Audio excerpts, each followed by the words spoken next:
Hello, नमस्कार, good morning. CC online क्लासों में एक बार फिर आपका स्वागत है।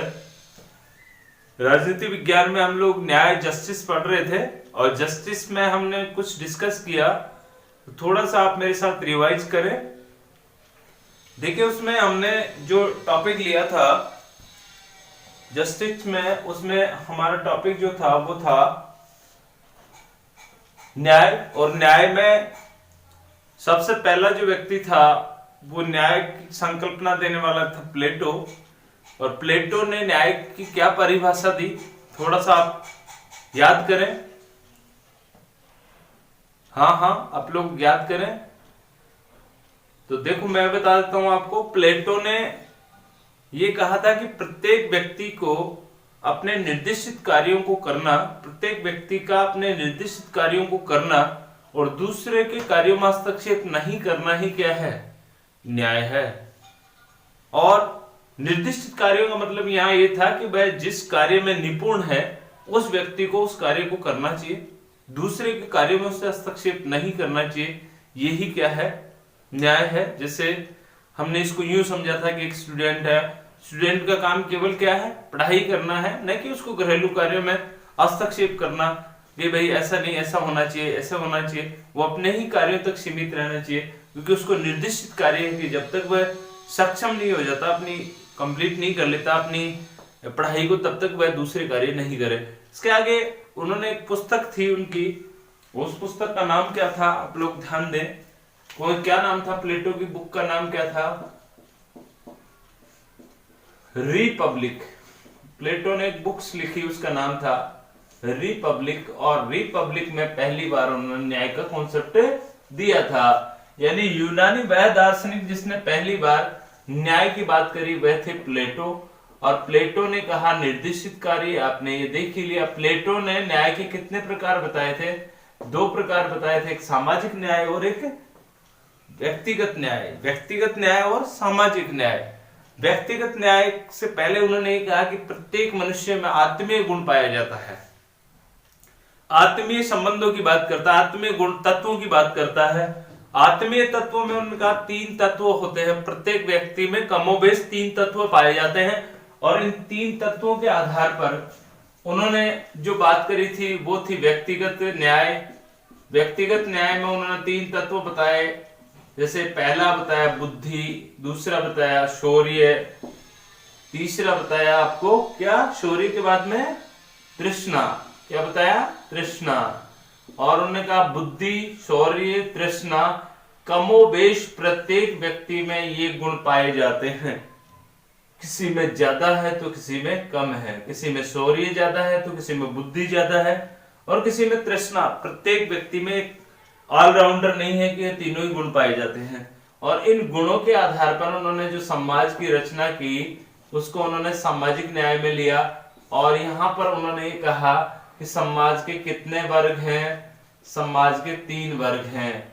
और इन 3 वर्गों का जो उन्होंने वर्गीकरण किया वो इस आधार पर ही किया था, किस आधार पर, कि जिसमें ज्यादा बुद्धि वो शासक वर्ग होगा या अभिभावक वर्ग होगा, जिसमें ज्यादा शौर्य वह रक्षक वर्ग या सैनिक वर्ग होगा, और जो तृष्णा, लालसा, इच्छा भोगी व्यक्ति होगा वो कैसा होगा, उत्पादक वर्ग या सहयोगी वर्ग होगा। इस तरह से उन्होंने, प्लेटो ने न्याय की संकल्पना की थी। तो सीधी सीधी बातें करें, न्याय की उन्होंने 2 बात करी, 2 प्रकार बताए, परिभाषा दी। प्लेटो उनकी बुक का नाम था, प्लेटो की बुक का नाम रिपब्लिक था। और वही हमने लगे हाथ ये भी बात देख ली थी कि प्लेटो के एक शिष्य थे जिनका नाम क्या था, अरस्तु नाम था। क्या नाम था, अरस्तु नाम था। तो जब गुरु आया तो फिर शिष्य भी आएगा ना, और जो गुरु है उससे बढ़कर है शिष्य, अरस्तु। और इसीलिए अरस्तु को राजनीति विज्ञान का क्या माना गया, जनक माना गया। प्लेटो के शिष्य थे अरस्तु। अरस्तु के शिष्य हमने पहली क्लास में बताया सिकंदर महान थे, जो दुनिया विजेता कहलाए। अरस्तु को father of the political science, राजनीति विज्ञान के जनक है। और अरस्तु के अनुसार न्याय क्या है, अरस्तु ने न्याय में क्या शामिल किया, उन्होंने कहा जो उचित है और विधिक है वह सब चीजें क्या है, न्याय योग्य है। वो न्याय है। यानी वो कार्य होना चाहिए जो उचित है और विधिक है, न्याय संगत है। वो ही कार्य अगर किया जाए, वो ही समाज में कार्य होता है, तो वो क्या है? न्याय है। ये न्याय में वह शामिल है जो क्या है? उचित और विधिक है। उसके बाद वो बात करते हैं न्याय का सरोकार। न्याय का जो संबंध है वो मानवीय संबंधों के नियमन से है। यानी मानव के जो संबंध हैं उनमें जो नियमन किए गए हैं, जो नियम बनाए गए हैं, उसको रिलेटेड करते हैं मानवीय संबंधों के नियमन की। जो आत्मीय गुण की बात तो कौन करता है? इनके गुरुजी करते हैं। कौन? प्लेटो।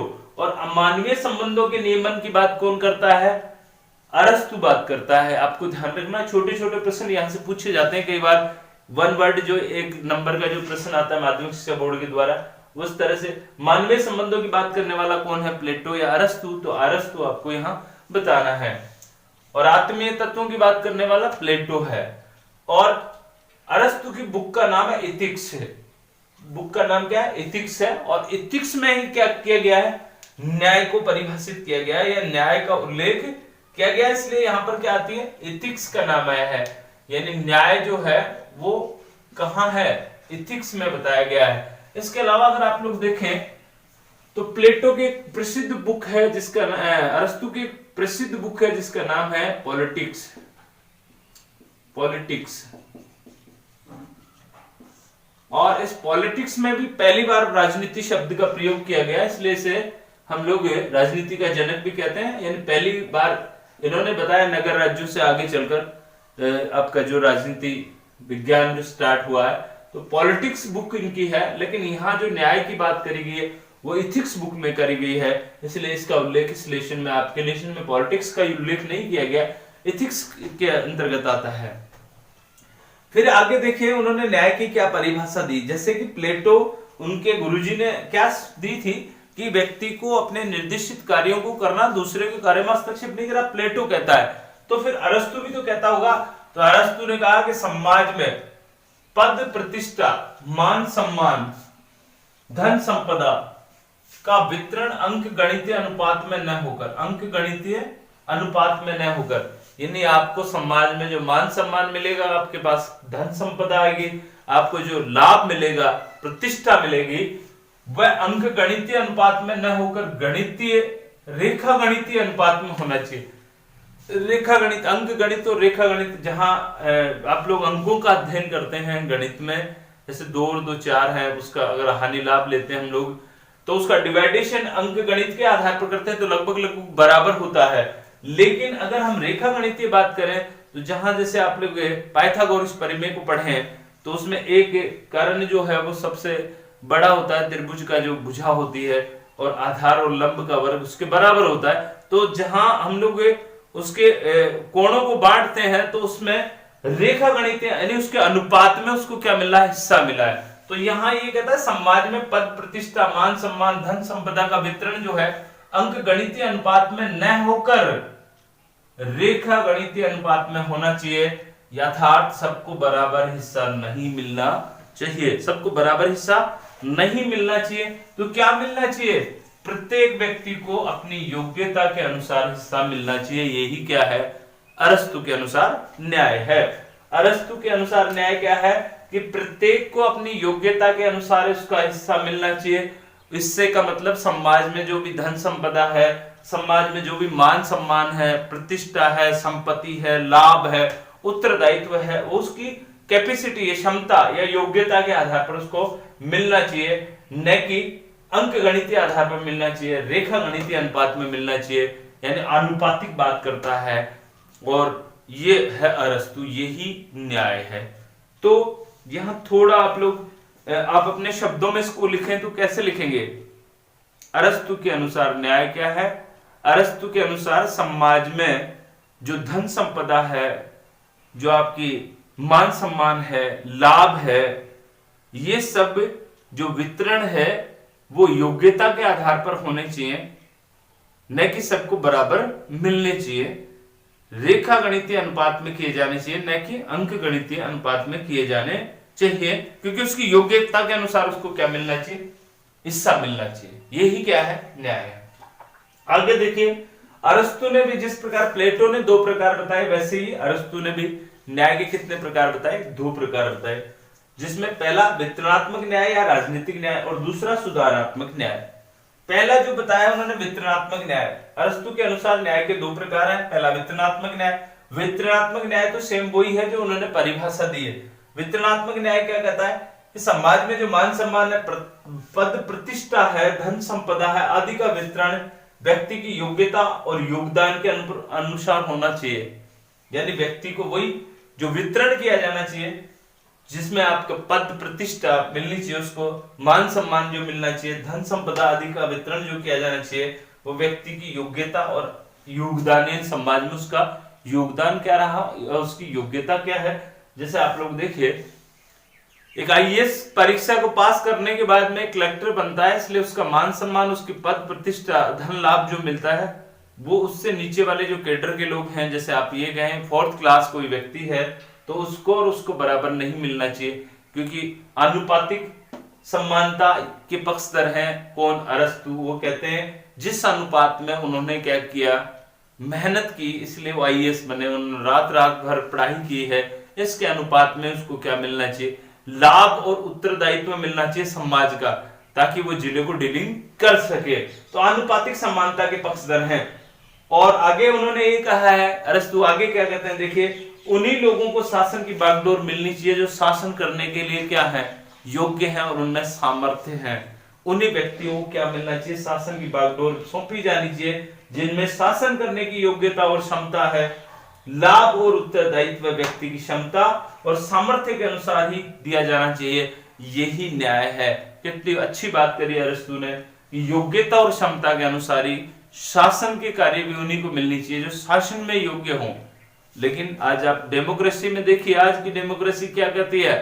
जो योग्यता और क्षमता नहीं है उन लोगों को डेमोक्रेसी में क्या मिलता है? शासन की भागीदारी मिलती है। शासन को जो बागडोर है उनके हाथों में होती है, और जो ईमानदार और जो अच्छे लोग होते हैं वो उनके अधीन होते हैं।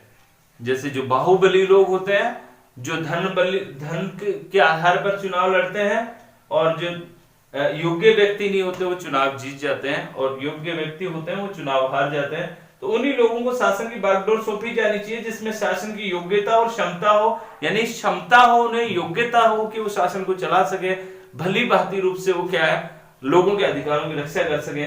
ऐसे व्यक्ति को क्या मिलना चाहिए? शासन की बागडोर मिलनी चाहिए। यही क्या है? न्याय है। और लाभ और उत्तरदायित्व भी समाज में व्यक्ति की क्षमता और सामर्थ्य के अनुसार ही मिलना चाहिए। यही क्या है? न्याय है। और यही कौन सी न्याय कहलाएगी? वितरणात्मक या राजनीतिक न्याय। जहां आप लोग शासन की बागडोर की बात करें तो यह राजनीतिक न्याय भी ले सकते हैं। सम्मान में पद प्रतिष्ठा की बात करें, पद की बात करें तो राजनीतिक न्याय हो गया। समाज का मतलब यहाँ देश से भी हो सकता है। तो ये पहला हुआ। दूसरा था सुधारात्मक न्याय। सुधारात्मक न्याय में सुधारात्मक न्याय दूसरे का ही पक्ष लेता है। क्या कहता है कि नागरिकों के अधिकारों के अन्य व्यक्तियों के द्वारा अगर हनन होती है तो उसकी रोकथाम होनी चाहिए। उनकी रोकथाम पर बल देता है, और राज्य का उत्तरदायित्व है कि वह व्यक्ति के जीवन, संपत्ति और स्वतंत्रता की क्या करे? रक्षा करे। और राज्य की ये व्यवस्था ही क्या कहलाएगी? सुधारात्मक न्याय कहलाएगा। यानी जो वितरणात्मक न्याय है उस वितरणात्मक न्याय को समाज में क्या करेगा? व्यवस्थित रूप से क्या करेगा? राज्य की ड्यूटी है कि उसको लागू करेगा। व्यक्ति के जीवन की, उसकी स्वतंत्रता की, उसकी संपत्ति की, उसके अधिकारों की रक्षा करने का दायित्व किसके ऊपर है? राज्य पे है। और राज्य अगर कहीं पे इसमें कहीं भी कोई त्रुटि है या कहीं भी गफलत है तो उसमें सुधारात्मक प्रयोग भी करेगा, उसको विधिक बनाएगा ताकि वह किसी के अधिकारों का हनन न हो सके, रोकने के लिए प्रयास करेगा। तो सुधारात्मक न्याय कहलाएगा। सुधारात्मक का जैसे नाम से ही है सुधारात्मक, तो सुधारात्मक उपाय अपनाएगा कि अधिकारों के अन्य व्यक्तियों, क्योंकि यहाँ वितरणात्मक न्याय में तो ये कहते हैं योग्य व्यक्ति को क्या मिलेगा? मान सम्मान मिलेगा। लेकिन जो निकृष्ट व्यक्ति है, वो चोर उचक्का बदमाश है, वो व्यक्ति क्या कर रहा है? उसके अधिकारों को छीन रहा है। तो सुधारात्मक न्याय ये कहता है कि उस व्यक्ति की जीवन, संपत्ति और सम्मान और स्वतंत्रता की रक्षा करे। और ऐसा दायित्व राज्य का है कि राज्य की यह व्यवस्था जिसमें व्यक्ति के सम्मान की रक्षा की जाए, ये क्या कहलाएगी? सुधारात्मक न्याय कहलाएगी। तो आई होप आपको ये समझ में आ गया होगा। यहां तक का जो प्लेटो अरस्तु जो था, अरस्तु का पहली बात करी इथिक्स, उसकी बुक का नाम है। उन्होंने मानवीय संबंधों के नियमन की बात करी, और वे न्याय में किसको शामिल करते हैं, जो उचित और विधिक है।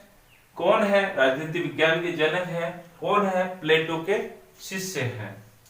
आगे उन्होंने जो परिभाषा दी उसमें ये कहा उन्होंने कि व्यक्ति को जो मान सम्मान और जो हिस्सा मिलना चाहिए समाज में, पद प्रतिष्ठा जो मिलनी चाहिए वो उसकी योग्यता के अनुसार मिलनी चाहिए, न कि अंक गणितीय अनुपात में मिलनी चाहिए, उसे रेखा गणितीय अनुपात में मिलना चाहिए, सबको बराबर हिस्सा नहीं मिलना चाहिए। और आगे चलकर उन्होंने न्याय के दो रूप बताए, एक कौन सा, वेतनात्मक न्याय और एक दूसरी सुधारात्मक न्याय। वेतनात्मक न्याय में भी वही बात करते हैं कि धन संपदा, सम्मान, प्रतिष्ठा आदि योग्यता और योगदान के अनुरूप मिलना चाहिए, अनुपातिक समानता मिलनी चाहिए, अनुपात में समानता मिलनी चाहिए, जिस अनुपात जिस योग्य व्यक्ति है। इसके बाद देखिए आगे, इसके आगे हमने ये तो हमारे प्राचीन दो यूनानी दार्शनिक थे, प्लेटो और अरस्तु। उसके बाद में दो ऐसे व्यक्ति और बचे हैं जो मध्यकालीन विचारक हैं। मध्यकालीन, तो देखिए मध्यकालीन में हम लेते हैं मध्यकालीन विचारक, जो किसकी बात करते हैं, न्याय की बात करते हैं। इसमें पहला है संत ऑगस्टाइन और दूसरा है संत ऑगस्टाइन और दूसरा थॉमस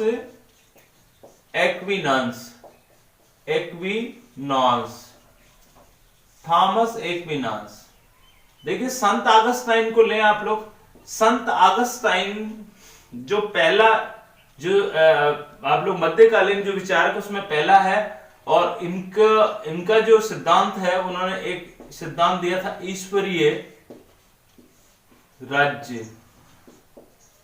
ईश्वरीय राज्य का सिद्धांत दिया, और इन्होंने एक बुक लिखी है, उस बुक का नाम है द सिटी ऑफ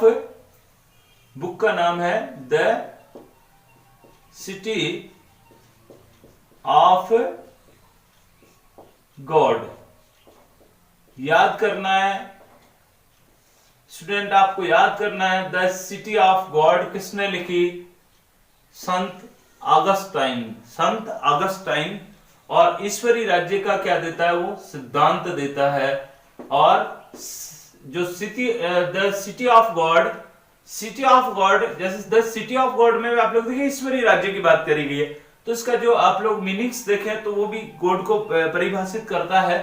तो ये क्रिश्चियन है संत ऑगस्टाइन, तो द सिटी ऑफ गॉड में ईश्वरीय राज्य के सिद्धांत की बात करते हैं, और वो ये कहते हैं, क्या कहते हैं, द सिटी ऑफ गॉड में ये कहते हैं कि जिन राज्यों में न्याय विद्यमान नहीं है, एक कोटेशन है उनका, उनकी परिभाषा है, जिन राज्यों में न्याय विद्यमान नहीं है वह चोर उच्चकों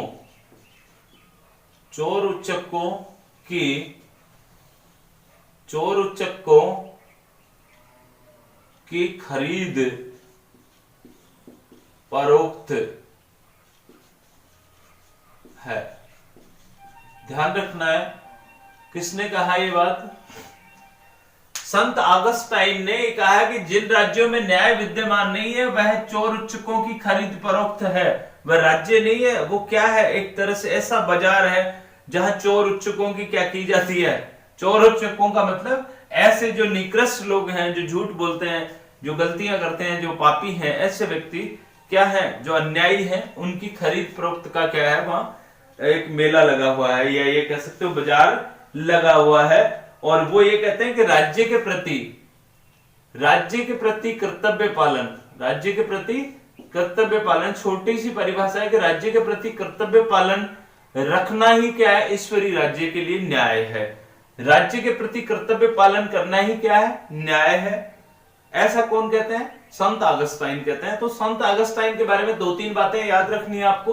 संत ऑगस्टाइन मध्यकालीन विचारक हैं, दूसरे हैं थॉमस एक्विनास, और मध्यकालीन में इन्होंने ईश्वरीय राज्य का सिद्धांत दिया है। उनकी बुक का नाम है द सिटी ऑफ गॉड, और उन्होंने लिखा है जिन राज्यों में न्याय विद्यमान नहीं है वह चोर उच्चकों की खरीद फरोख्त है, और कर्तव्य पालन को ही वो क्या मानते हैं, न्याय मानते हैं। देखिए उसके बाद दूसरे नंबर के जो थे वो थे थॉमस एक्विनास। थॉमस एक्विनास क्या कहते हैं, वो ये कहते हैं न्याय की परिभाषा देते हुए कि एक व्यवस्थित और अनुशासित, एक व्यवस्थित और अनुशासित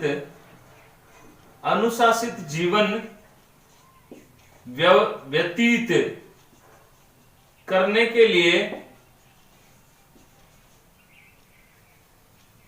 लिए जो व्यवस्था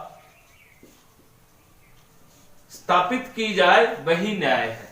ऐसी व्यवस्था स्थापित की जाए जो व्यवस्था की मांग हो, उस मांग के अनुसार क्या किया जाए, व्यवस्थित और अनुशासित जीवन को क्या किया जाए, जिया जाए। और ये व्यवस्था जो आएगी, इस व्यवस्था की जो मांग होगी, यानी व्यवस्थित जीवन कैसे आएगा, उस मांग को पूरा करने की जो व्यवस्था है उसी को क्या कहा गया है, थॉमस एक्विनास के अनुसार न्याय कहा जाता है।